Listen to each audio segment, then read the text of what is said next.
she currently leads the tour in double faults and is pretty high up on the list on unforced errors. So I knew she meant business. Like, you don't make a hire, I think, like Mark Lopez, hoping to be so-so, especially during the clay season.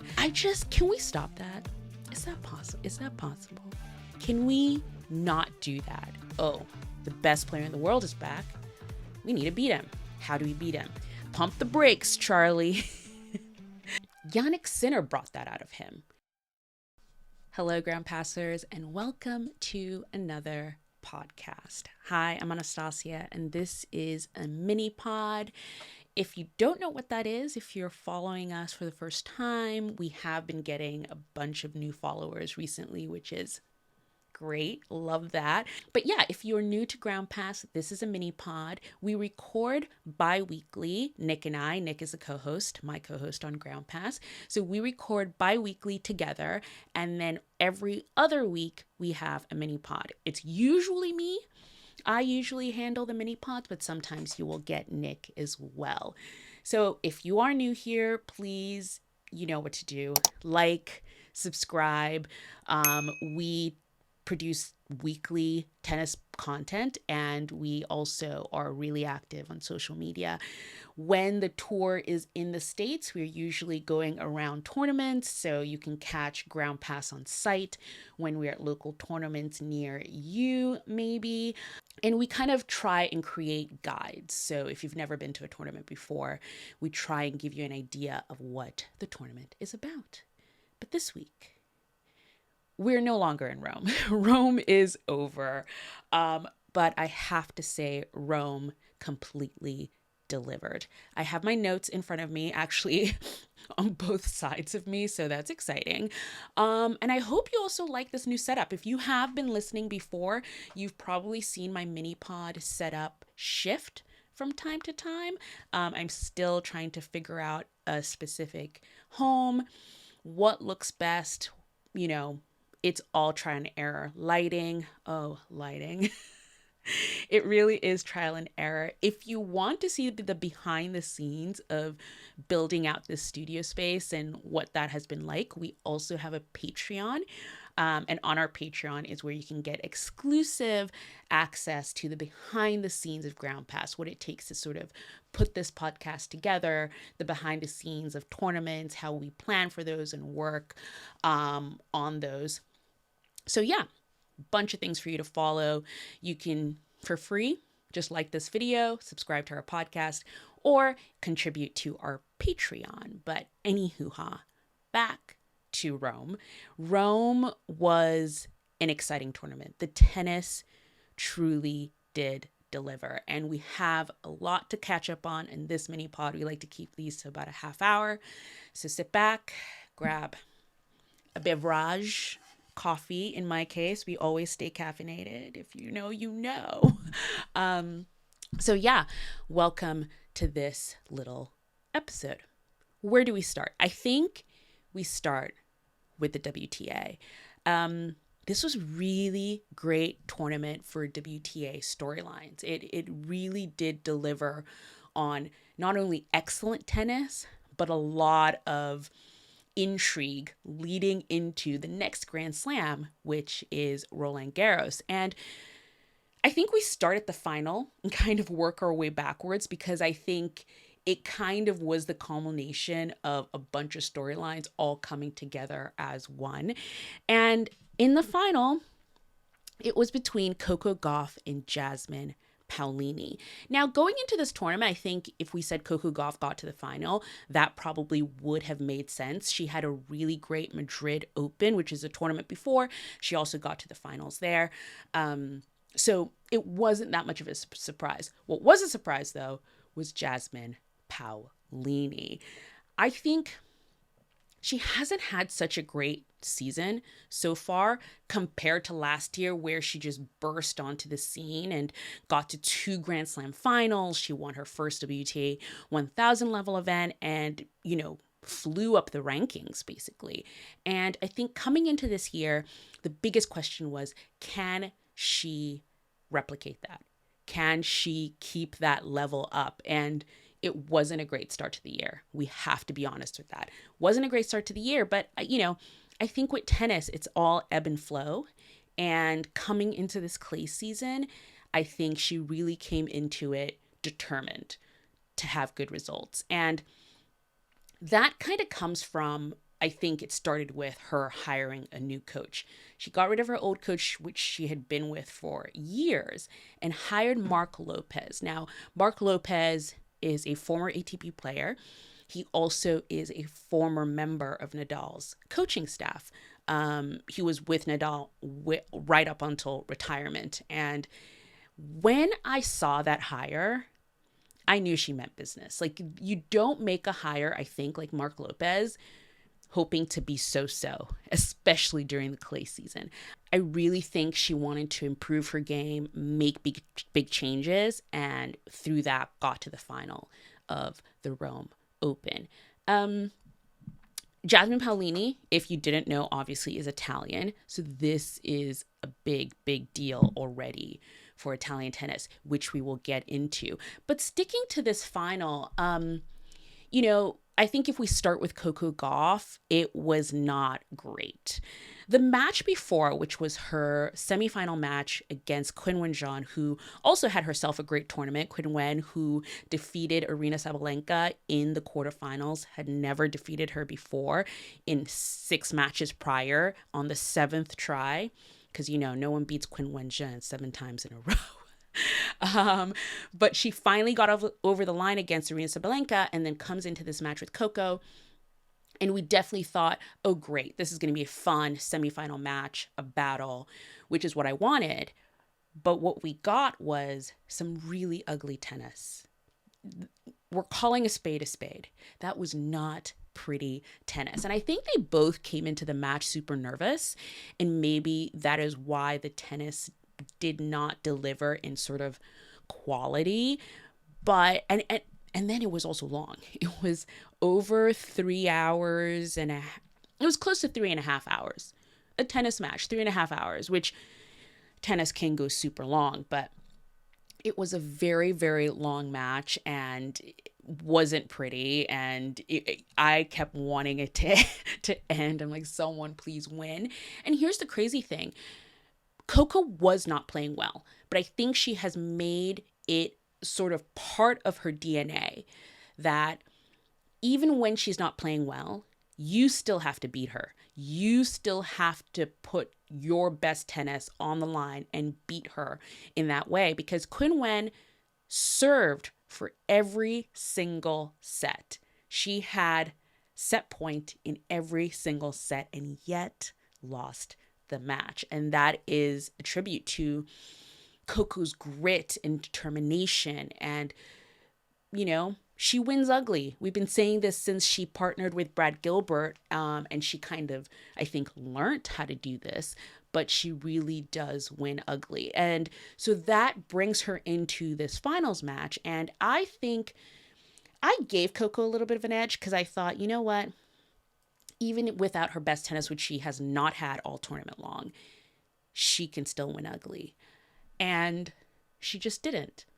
It was actually a pretty mute final, if you can say that. It was a straight set win to Jasmine Paolini. Jasmine Paolini came out firing. She was like, I am going to win this. I am at my home 1000 level event.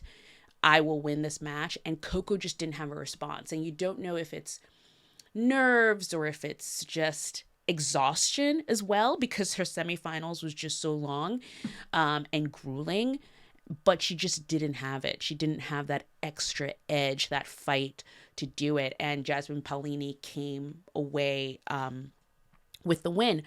What does this mean for Coco? I mean, going into Roland Garros, I think she definitely is one of the contenders going into Roland Garros.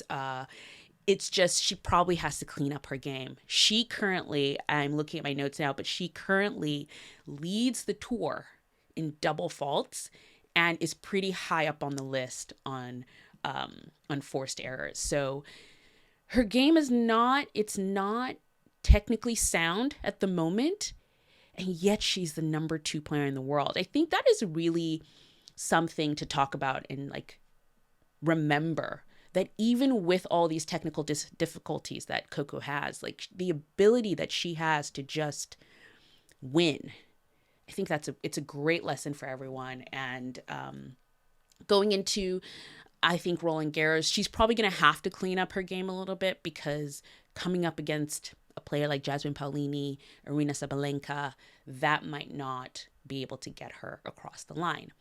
Now, Jasmine Paolini winning this title, she won the singles and the doubles with her partner Sara Errani. She did the double in Rome, which it's just, for Italian tennis, it's crazy. For Jasmine Paolini, it's really affirming, because she's going into the French Open and she's defending finalist points. I think by winning this title, it's kind of taken the pressure off a little bit. So she's not sort of like focused on, oh, I need to get those points, those ranking points, or I'll drop or anything like that. She's back to number 4 in the rankings, which is a big deal. It's a big deal for her. It means she doesn't get to see certain players very early in the draw, which, plug for a future episode coming soon, we are going to be talking about the Roland Garros draw and draws in general, what the rankings mean, and, you know, how that affects what draw you see at tournaments. So yeah, like Jasmine Paolini is definitely going into Roland Garros with confidence. And like I said, she's going in as the number 4 seed. Now, number 1 is Aryna Sabalenka. 2 is Coco Gauff. 3 is Jessica Pegula, and 4 is Jasmine Paolini. And you may be asking, but where is Iga Swiatek? Iga Swiatek, who ruled the roost, especially on clay, a few years ago, is number 5. She's the 5th seed, and this has consequences, I think, for Roland Garros. Iga Swiatek is coming in defending the title, and she just has not had a great clay season. We talked about this in our last episode. And when we were talking in our last episode, I don't think we ever thought she would be the 5th seed coming into Roland Garros. But here she is. She is the 5th seed. Does that take pressure off? Does it increase the pressure, because now she might be getting different players than she would before in the quarterfinal rounds? This is all things to talk about, which we will be talking about in our draw episode when the Roland Garros draw comes out. But going back to Jasmine Paolini and winning this double and what it really means for Italian tennis, because I think we've been talking about this for about a year and a half now, but Italian tennis is having a moment. And they now have, first of all, they hold the Billie Jean King Cup and the Davis Cup, which I would say is the World Cup of tennis. So Billie Jean King Cup on the women's side and then Davis Cup on the men's side. They have won the Davis Cup now 2 years running. They have a stacked team. There are just so many players that I could just rattle off that are Italian in the top 50. You know, you've got Lorenzo Musetti, Jannik Sinner, Jasmine Paolini, Lorenzo Sonego, Matteo Berrettini, Flavio Caboli. There are just so many Italian players. The depth is really great. Sara Errani, who won this title with Jasmine, the doubles title in Rome. And I think for a country like Italy, it's freaking great. They have so many players. They're doing so well. The sport is now so popular in Italy because of these players and their rise in the ranking. So much so that the president of Italy, which every time I think about it, I'm like, oh my God, like the president of Italy was at Jasmine Paolini's tennis match. He was at the final there to, you know, hopefully watch her win, which she did. You know, I think the Jannik Sinner met the Pope, which is so great. But that's the level of popularity that tennis has in Italy. And I think the Italian Tennis Federation has created an environment for tennis players to thrive. In order for tennis players to do well, they have to be playing tennis. And when you're at the lower rankings, it's really tough and expensive to find tournaments to play so you can raise your ranking, so you can also actually practice. Tennis is one of those sports where you become better by just playing. And they've created a system where there are tons of lower level ITF and challenger tournaments in Italy. So if you're an Italian player and you want to, improve your ranking, get to certain tournaments throughout the year, you don't have to travel far. I think Europe already has an advantage in the sense that it's so easy to travel. I'm here in the States. If I need to go across country, it's a whole palaver. You're on the plane, or there's nothing close. Where in Italy, you're in a different country with a train ride, a 30-minute, 40-minute, hour-long train ride. So they already have that advantage, I think, in Europe. And then to add to that, Italy itself then has so many tournaments that Italian players can go play at and practice and become better and build their ranking.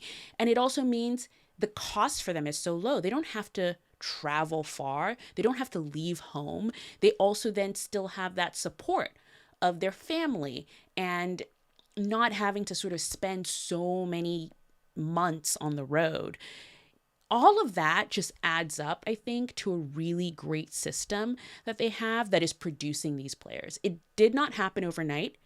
It's not like all these players all of a sudden just like, oh, they're, top of the rankings and stuff. I think they built it over years and years and years, and now they're reaping the rewards of it. And I think a lot of federations, including the USTA here in the States, can learn from that, can sort of look at what the Italian Tennis Federation did and see how can we get there? How can we grow the sport?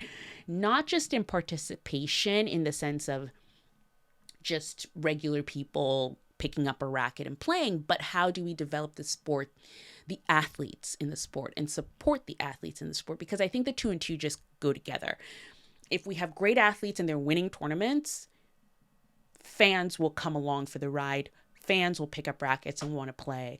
And that cycle kind of happens. We always talk about the fact that an American hasn't won a Grand Slam, since Andy Roddick. On the men's side, obviously the Williams sisters on the women's side. But I think it's been too long, and hopefully the USTA and other federations are looking at Italy and hoping to sort of improve their systems as they go along. I kind of have this little segment here before we go on to the ATP, which is something I kind of saw online between the men and women's finals, because so the women's finals was on Saturday and then the men's finals was on Sunday, and kind of the in-between time, there's a lot of discussion happening during this Rome tournament. And it's on the lines of the WTA is better than the ATP, or the ATP is better than the WTA. It's this sort of like, putting men and women's tennis against each other. Who's better? Who's not better? And can we stop that? Is that possible? Is that possible? Can we not do that? Because I think, and I get it, some people are just responding, where someone says, oh, men's tennis is so much better than women's tennis, or vice versa. So a lot of people are just responding to that. But can we just not? Why do we have to compare men's and women's tennis against each other? Can we not just enjoy the game and the tennis and not sort of like reduce it to this sort of, clash of the sexes or stuff? And I know that's such a big part of our sport, with literally the match, I'm thinking it's Billie Jean King and Bobby, can't remember who the male player she played, but there was, they had that whole match of the sexes. If you don't know what I'm talking about, I'll leave links in the description to kind of maybe a story or Wikipedia about it or something like that. But I think it just hurts the sport when we constantly pitch both sides against each other, and I've never understood it. I think it's better to just enjoy the sport and appreciate what these athletes are doing versus pitting them against each other. And it's either, you know, oh, the men's tennis, they're just more consistent, or women's tennis, they just have more variety than the guys. And then, can it just not be? I think I would actually like a unified body. Like, I don't want ATP and WTA. I want them to find something that is in the middle, and both tours can just move on course as one. And I think they are working towards it. Don't know how close they are to doing that, but I think that is something that is being worked on. I just saw so much of it that I think I just had to say something and kind of hopefully just, you know, give our 2 cents on ground pass. I can say, I think I can speak for Nick. It's not, none of the sides are better. It's just tennis, and tennis is great. So let's try that out for a while. And yeah, so going on to the men's side, Jannik Sinner is back. So happy. I am so happy Jannik Sinner is back. And it's not for probably the reasons you think, where it's like, oh, you're a fan of Jannik and that's why you're happy he's back. Not really. You know, do I love his tennis? Obviously great. But I think I really love that he's back because of the competition. I don't think it's something that I actually noticed or paid attention to when he was off for the 3 months that he was suspended. I didn't really, I think, pay attention to level or, you know, who was winning. I know there was a conversation of, oh, Alexander Zverev and Carlos Alcaraz have this opportunity to take over the number 1 position from Sinner, which didn't happen in the end.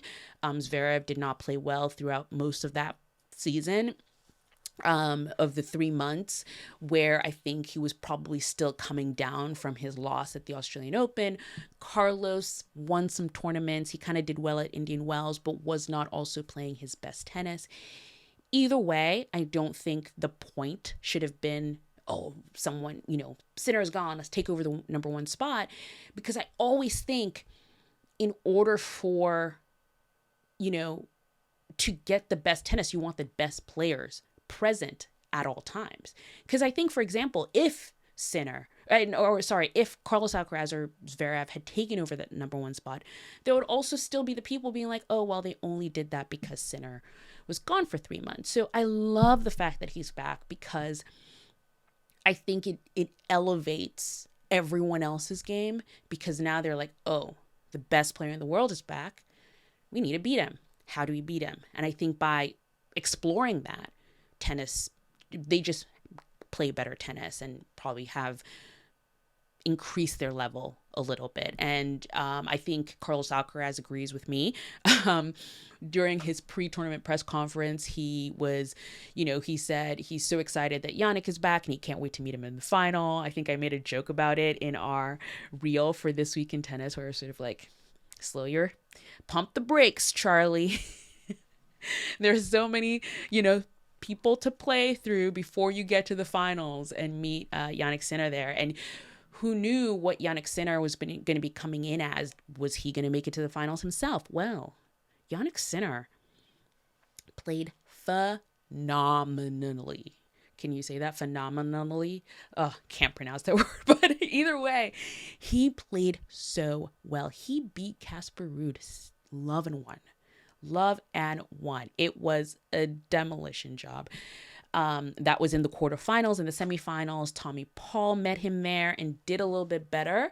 That's tennis for you. Tommy Paul came in and he won the first set 6-1, but then lost the match to Jannik Sinner in 3. But Jannik Sinner's level coming in, I think, surprised a lot of people. But I don't know why. Because he wasn't injured when he left. He was suspended. He was suspended due to the WADA case that he had, but he wasn't injured. So the way I saw it, I always thought, I mean, it's weird to say, but I was like, lucky boy, he gets some time off. I always saw this as a time where he could practice, like, you know, do fitness and stuff. And I thought he would actually get the rest. And I always figured he would come back and just still be Jannik Sinner. But even better because he's had time off, he had to relax, to just like refresh. So I was really surprised when everyone was like, oh, he might be rusty or whatever, especially because if you consider, and I think someone else has said this, like I think I read this somewhere else, but when the players go on their off season, like when they play, especially the top players, for example, when they play the ATP finals in November, a lot of them now, Jannik Sinner, Carlos Alcaraz, they don't play anything till the Australian Open. That's not exactly 3 months, but that is a chunk of time. But we never talk about when the Australian, Open comes about, where are they going to be able to play tennis anymore? No, we just are like, oh, hope they had a great off season. Let's see what they look like in that off season. So I think in my mind, Jannik Sinner just had an extended off season with this ban, and I expected him to come out strong, and he did. He really, really did. And we were all hoping for a Sinner final, and we got it. We got a Sinner final, and Carlos Alcaraz came through the winner in that. Did I expect Carlos to do that? No, I did not, because I really did think Jannik Sinner has had the time. He's, sort of like probably been working on certain matchups and things like that. But I think Carlos Alcaraz proved in this match just how good he is. Looking at his side of the draw, for example, he didn't really play great. He didn't play like sort of phenomenal tennis coming into Rome. Carlos Alcaraz's issues, they're very similar to Coco Gauff. It's not the sort of winning ugly type thing, but he definitely has not been playing his best tennis. But I really do think having a rival like Jannik Sinner makes him elevate his game.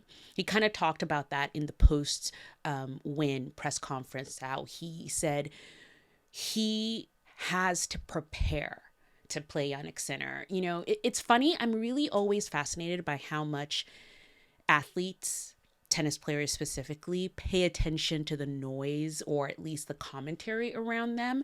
But it was pretty clear to me, I think, that Carlos Alcaraz does hear some of it, because he used a term which I've heard a lot of people say, where it's like, he's like, he said he was consistent in this match. Like, he didn't sort of like go away or, have up and downs and was a roller coaster. And I think that's stuff people have always said about Carlos Alcaraz and the way he plays, is that sometimes he just kind of disappears from the court. He kind of like goes off to La La Land, and it's like, ooh, it's a butterfly, and he's gone.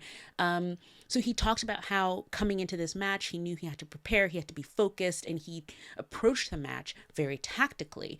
And Jannik Sinner brought that out of him.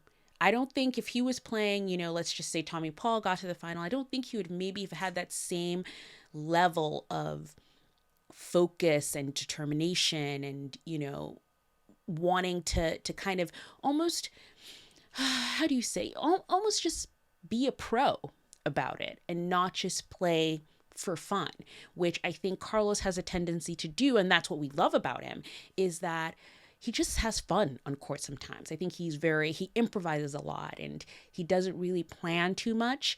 And a lot of times that can be great because he's such a phenomenal player. And then sometimes you're wondering, could he not be a little bit more tactical about things like this? So I think having Jannik Sinner back is not only great for Carlos, I think it'll be great for the tour in general. And that was the fun thing about this tournament. I think the gang's back together. On the WTA side, the ATP side, everyone's back. We had a full, sort of attendance of players. I think the only person who didn't attend really in the sort of top players was Novak Djokovic. But I think, his story, we'll see where it goes. I'm of the opinion that he's, 1 foot in the door, 1 foot out of the door. So I do think we did have a full field, and it was really just nice to see everyone back together again. We got the Sinner final we really hoped for, and looking forward to Roland Garros. We might get it again. Carlos Alcaraz and Jannik Sinner are now number 1 and 2 in the world. So at least in the draw, they are separated on either side. Another topic we'll be talking about when we do our draw show. And it's, it's really exciting. I'm excited to see what level they both bring. Carlos Alcaraz obviously defending the title. And I'm sure he'll be hoping to get to the final there as well. So let's see. Let's wrap it up. We're coming to the end of this. Just to mention a few other winners from this past week that I think were notable. And also not just winners, but also athletes as well that did well. We'll start with Jack Draper, still crushing it on clay. I am pleasantly surprised by how well he's doing this clay season. He just didn't have that in his arsenal last year. Not to talk of years to come. He just did not have it. And it's really nice to see him get to the top of the game. He's now in the top 10. And then also show what sort of player he is and have it translate to clay, which I don't think anyone coming into this season thought, oh, Jack Draper is going to do well on clay. So that was good to see there. Lorenzo Musetti, also another addition to the top 10. A great addition, in my opinion. I think he has such a beautiful, gorgeous game with that one-handed backhand. And he's part of this sort of Italian renaissance of tennis where he's been around for a while and it's finally all clicking together and he's finally believing in himself, I think. And he, that we're seeing that on court as well, getting to the latter ends of tournaments. He was Alcaraz's opponent in the semifinal. So good to see him there too. On the women's side, I would say Peyton Stearns, just, phenomenal tournament for her. Really showed how gritty she can be. If you've watched Peyton Stearns ever, you can just tell what sort of players she attacks. She's so gritty. She digs in. And we saw a lot of that here in Rome. Really great to see her do well as well. If you're on a ground pass, if you're going to the French Open, go to a Peyton Stearns match. It will not disappoint. Naomi Osaka, coming from her win at the ITF, doing well in Rome, really, I think, has learned to battle. She's kind of battle ready now, I think, going into Roland Garros. So excited to see what she can do there after last year. And that match she had against Iga Swiatek was just everything. And let's see if she can replicate that again this year. And finally, Emma Raducanu, in terms of just players coming out of Rome, I think she's almost discovered her joy again for the sport in general. She's now with Mark Petchey. I think they've announced it's a trial, but it has been announced that Mark Petchey will be with her through at least to Wimbledon, where I think in Wimbledon he will not have any sort of TV commitments. He's usually on the broadcast end of things, and he's been juggling those two things with Emma. So it would be nice to see him just focus all his attention on being her coach. And it looks like she's excited because she has this week headed off to a WTA 125. And I don't think we could have said that before about Emma. I think her reputation was always sort of these big gaps in her schedule. And here she is back-to-back tournaments. So that's really, really nice to see.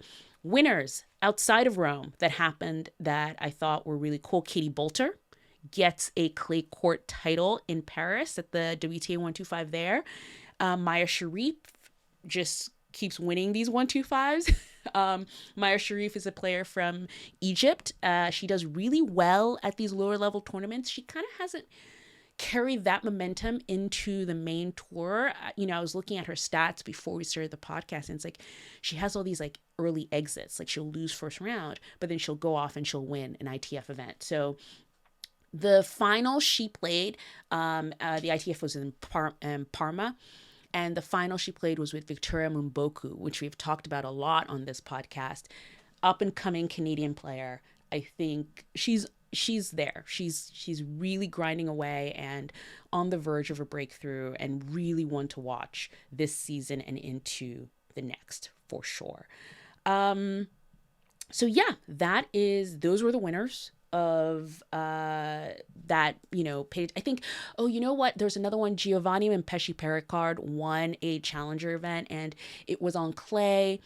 He is one I always just like to watch, really big server. He has not had a great clay season at all. So it's really nice to see him get this win at a clay court tournament going into Roland Garros, because at least it'll give him that sort of confidence that he's okay on the surface. Coming up this week. Now, you would hope this was going to be a quiet week, nothing happening the week before a Grand Slam, but it's busy. It is busy. Like I said earlier, Novak Djokovic is back. He is going to be playing this week in Geneva. Also happening this week is the ATP event in Hamburg. There's a WT event in Strasbourg, WT event in Rabat, and just so many players are playing this event. I think Alexander Zverev got a wild card into Hamburg last minute. So usually this week, it's the week the top players usually kind of take off, go to Paris early, acclimate, do all that stuff. But we have a bunch of players playing. Also happening this week is qualifying for Roland Garros. So it is all going on. There's some great players in the draw. Ethan Quinn, Bianca Andreescu got through their first round matches today. We're going to be keeping an eye on them, seeing who makes it from qualifying into the main draw for Roland Garros. And that is it. I think our final thoughts on Rome: great crowds, just Italy loving tennis, and really some great storylines leading into the next Grand Slam, which is what Rome usually does. It kind of gives us a little bit of an insight into what's going to happen in Roland Garros. So players that are doing well in Rome usually tend to more or less do well in Roland Garros. So looking forward to seeing how they all do. Next up from us at Ground Pass, expect our Roland Garros coverage to begin in earnest with our draw show, which will be coming in later this week. The draw is coming out on the 22nd of May. So hopefully we'll have that episode for you either on the 22nd or the next day. And then it's just run and gun gangbusters. Excited for some episodes that have kind of become regulars for us. So we'll definitely be doing our episode on all the fashion kits that are coming out of the Grand Slam. I love to talk about that with Ian of 40 Love Tennis. So hopefully he'll be able to come back on again. He was with us for the Australian Open. So excited for him to come back again for the French. What else? Daily updates. Definitely. So follow us on social media for daily updates from the Grand Slam. And if you're loving what we're doing, again, it really does help, especially with new people discovering the show. Please like this video if you're on YouTube, subscribe as well. And if you're listening to this in podcast form, please give us a 5-star rating and leave a comment. Let us know what you're excited for coming into the French Open. Or is it Roland Garros? Which one is it? Let us know in the comments, and we will see you soon, probably later this week. Bye, guys.